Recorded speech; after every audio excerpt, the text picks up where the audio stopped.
Olá, sexto ano, bem-vindos a mais uma aula de Geografia. Eu sou a professora Priscila e na aula de hoje nós vamos estudar os recursos hídricos, a distribuição da água pelo planeta e também corpos hídricos, aquífero, oceano, rios, lagos e mares. Beleza? Partiu então. Olha só a distribuição da água pelo planeta. Oceanos, 97%, ou seja, de toda a água do planeta, 97% é salgado. 3% água doce. Desses 3% de água doce, tem aqui uma subdivisão, né? Então, essa água doce, ela está distribuída entre geleiras, 69% são águas congeladas, águas subterrâneas, né, embaixo no subsolo, e água superficial de fácil acesso, apenas 1%.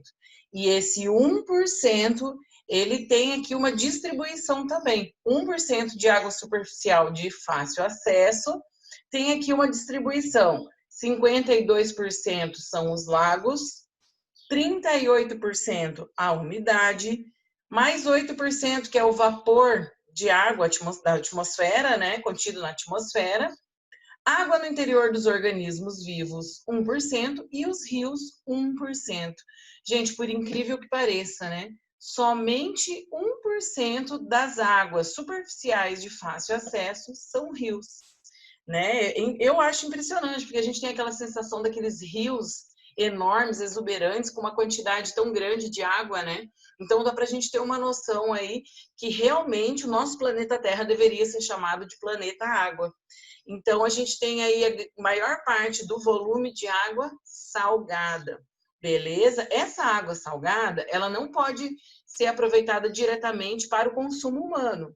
Tem alguns países alguns países situados em desertos, que fazem o processo de dessalinização. Eles extraem o sal da água para torná-la própria para o consumo, só que é um processo muito caro, né? Então é só se não tiver uma outra alternativa mesmo. Essa mesma informação, a gente consegue visualizá-la em forma de gráficos, né? Então nós temos aqui, ó, 97% de água salgada, 3% de água doce.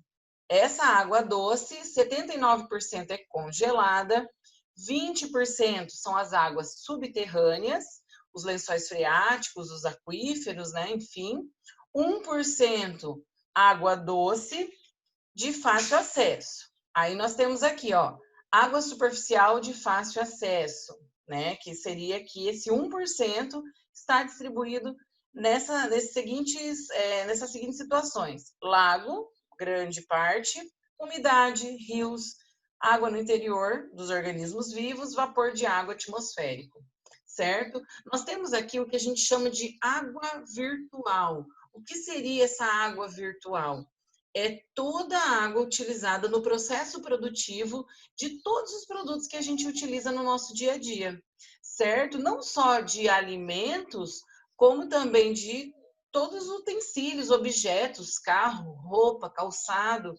Todo processo, todo produto, ele tem aí uma quantidade de água que nós não vemos, certo? Então, por isso água virtual, porque é aquela água que a gente não observa, a gente não consegue ver o quanto de água foi utilizado. Por exemplo, uma única banana, ela aí tem um consumo de 500 litros de água, desde o processo da irrigação até mesmo a água que por algum motivo no processo produtivo de algum desses produtos foi poluída. Então, está tudo incluído dentro da água virtual, dessa porcentagem, dessa quantidade de água virtual. 1 quilo de carne de boi, olha só, 17 mil litros de água. 1 quilo de manteiga, 18 mil litros de água. 1 quilo de arroz, 2.500 litros de água. Então, reparem que a gente consome a água em maior quantidade do que a gente imagina. Nós temos a agricultura e a indústria como os dois setores que mais consomem água potável no mundo.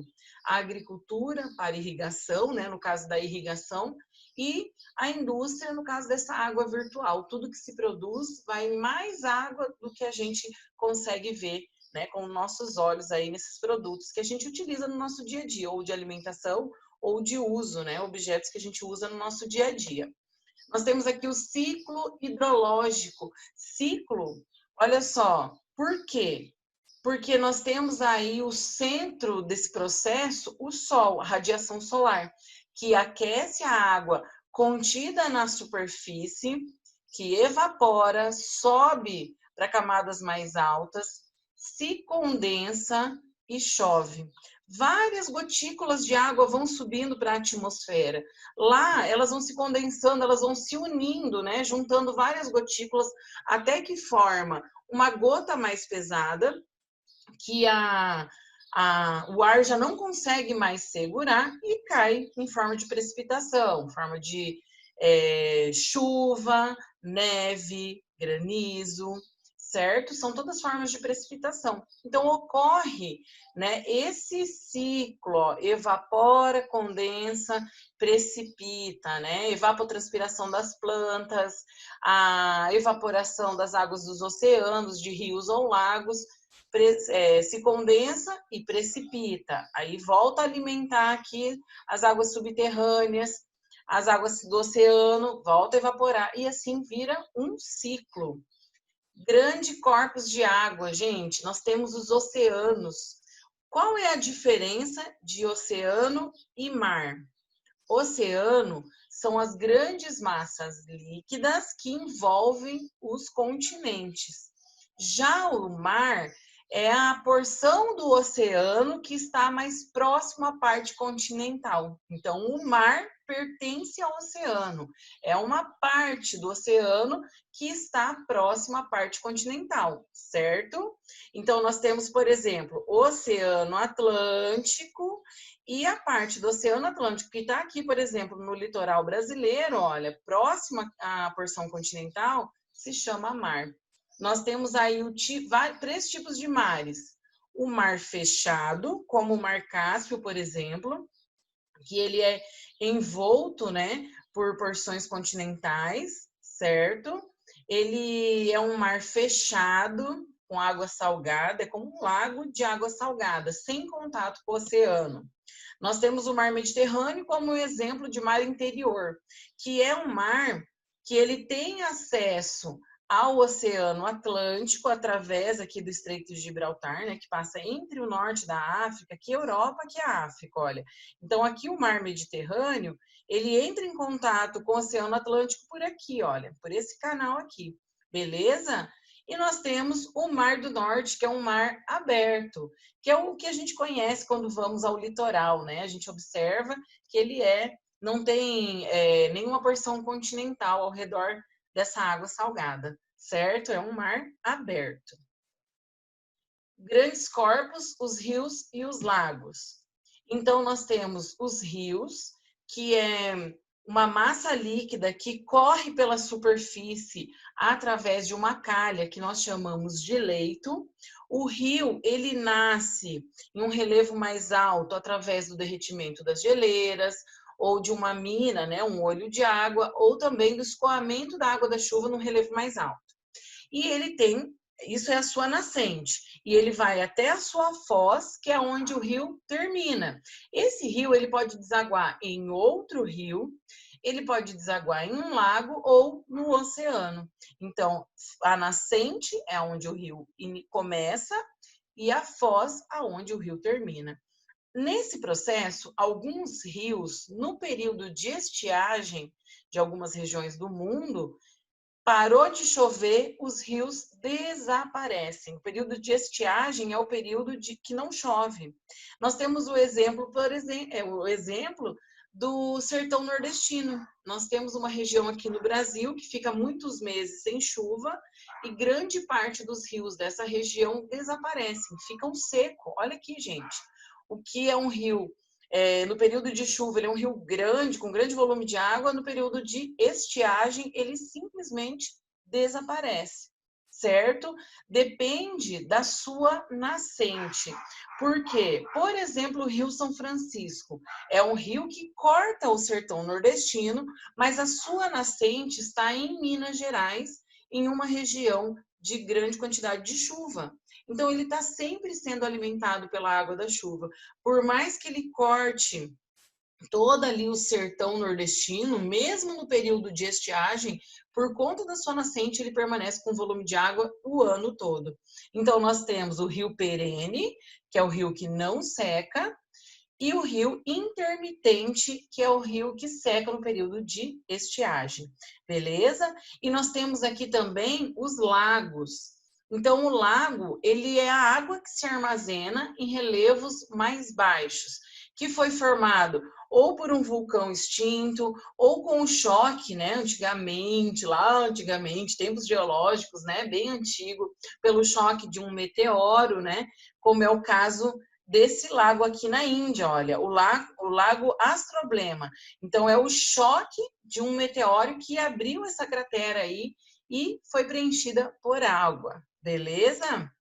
Grandes corpos de água, aquíferos. O aquífero é um reservatório de água doce que fica meio a rochas porosas, certo? Nós temos os lençóis freáticos, que são rios subterrâneos. Os lençóis freáticos, eles correm no subsolo. Os aquíferos, eles ficam, então, num reservatório ali parado, eles não correm no subsolo, certo? Eles ficam no meio de rochas porosas, como o arenítico, né? Como aqui, ó, aquífero arenítico. A água, ela fica aqui no meio dessas rochas porosas. Aqui no Brasil, nós temos o aquífero Guarani, que tá, olha só, vou colocar.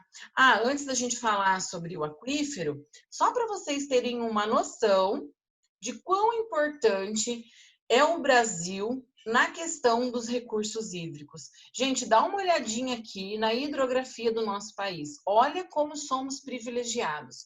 Nós temos dois grandes aquíferos, o maior em extensão e o maior em volume de água que a gente já vai ver, e nós temos essa quantidade enorme de rios no nosso território. O nosso país inteiro tem rios, né? Olha só, esses rios tracejados, ó, que a gente observa aqui nessa região, são rios que desaparecem no período de estiagem. São os rios intermitentes. Mas olha o restante do país. A maior bacia hidrográfica do mundo, gente. Olha só, tá aqui no norte do Brasil. Aqui eu coloquei o continente africano, tá? Não é um país, é um continente, para vocês poderem comparar. Então, um país com todos esses recursos e aqui as bacias hidrográficas do continente africano, só para vocês compararem e terem uma noção de quão privilegiados somos em relação a recursos hídricos. E aqui os aquíferos, né? Então, nós vimos ali que somos extremamente privilegiados em relação à hidrografia por conta dos rios, de grandes bacias hidrográficas, que é um conteúdo que a gente vai estudar mais para frente. Agora, dê uma olhadinha aqui, que incrível essa quantidade de água que nós temos no nosso subsolo. Então, nós temos aqui, ó, o aquífero Guarani, que ele pega, além do Brasil, o Uruguai, o Paraguai e a Argentina, certo? Ele tem toda essa extensão, é o maior aquífero, né, do mundo em extensão, beleza? Ele, 70% desse aquífero está no Brasil, é o segundo maior do mundo em volume de água, certo, gente? Em extensão territorial, ele é o maior do mundo. Aí nós temos aqui o aquífero Altar do Chão, com a capacidade aí, olha, de 86 mil quilômetros cúbicos de água. É muita água, gente. Ele é o maior do mundo em volume de água. Então, há essa diferença. Agora, a coisa boa é que ele está 100% em território brasileiro, certo? E aqui, esse aquífero, que é o segundo maior em volume de água e o maior em extensão, né, na extensão que ocupa, embora ele pertença também a outros países, 70% está no território brasileiro. Então, nós temos aí realmente muito privilégio. E isso, gente, não nos dá o direito de usar a água sem consciência. Nós temos que ter a consciência de que é um recurso renovável, porém que nós temos que cuidar, porque é um bem muito precioso e nós temos aí muitos países que sentem a falta d'água e daí a gente dá valor quando a gente perde, né? Porque tem a questão da poluição. A água, ela continua aí no ciclo hidrológico em forma líquida, porém uma água poluída, ela não pode ser consumida e aproveitada por nós, certo? E aqui, parte boa, tarefinha. Página 41. Para que você realize essa tarefa na página 41, os exercícios 1, 2, 3 e 4, é importante que você faça a leitura do texto e analise a imagem que estão nas páginas 39 e 40. Beleza, galera? Muito obrigada. Espero que acrescentado aí um conhecimento na vida de vocês e até a próxima.